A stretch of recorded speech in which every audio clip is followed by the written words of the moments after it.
Bonjour Laurent Israélian.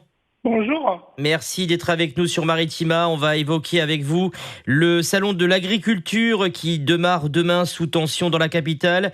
Vous êtes secrétaire du syndicat FNSEA dans les Bouches-du-Rhône, mais vous êtes également producteur d'huile d'olive dans les Alpilles. C'est un salon qui démarre sous tension avec cette rencontre attendue demain entre Emmanuel Macron et les différents syndicats d'agriculteurs, mais aussi des représentants de la grande distribution.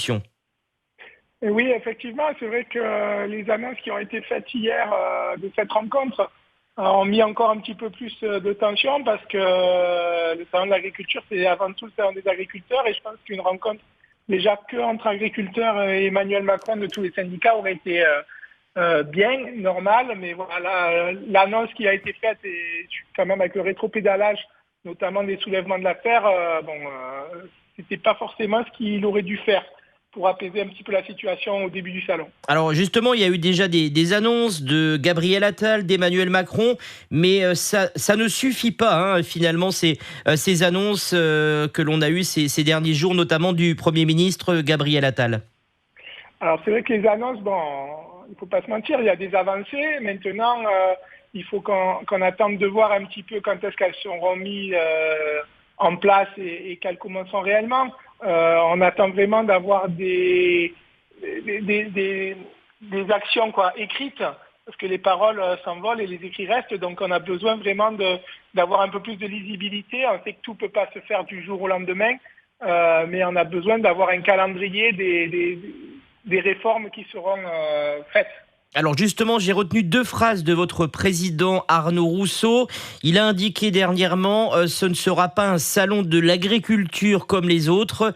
Autre phrase, le monde agricole traverse sa plus grave crise en 30 ans.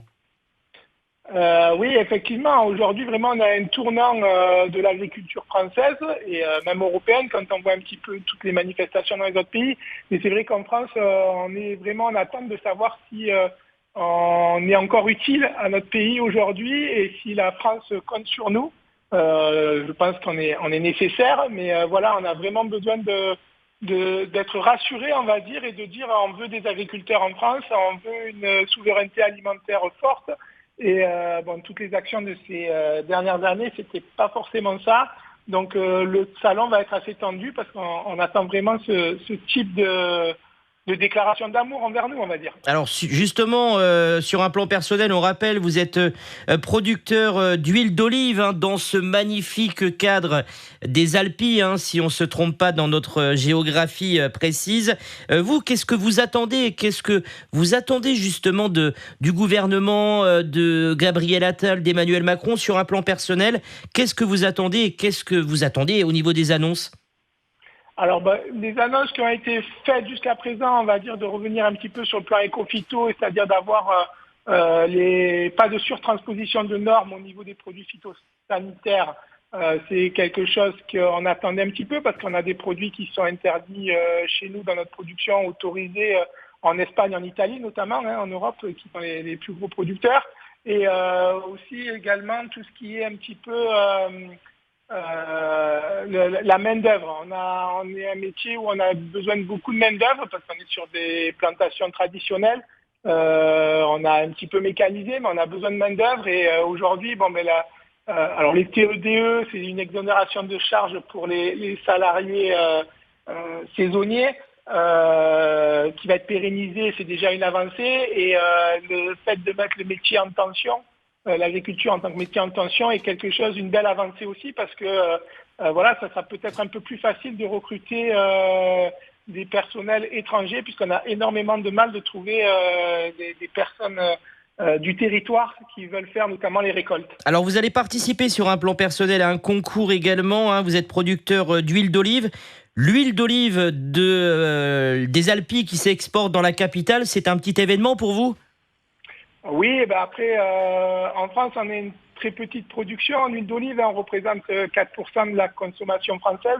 Donc aujourd'hui, montrer aux Parisiens à l'occasion et du concours général agricole et du salon notre savoir-faire, notre qualité d'huile d'olive, de leur faire découvrir, c'est toujours une très grande fierté.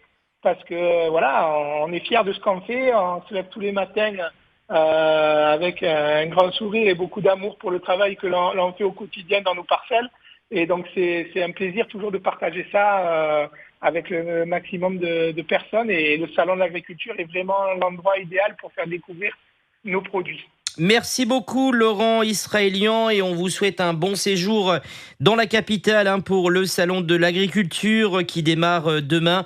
On vous souhaite un bon salon et pourquoi pas des prix dans le concours pour les producteurs d'huile d'olive.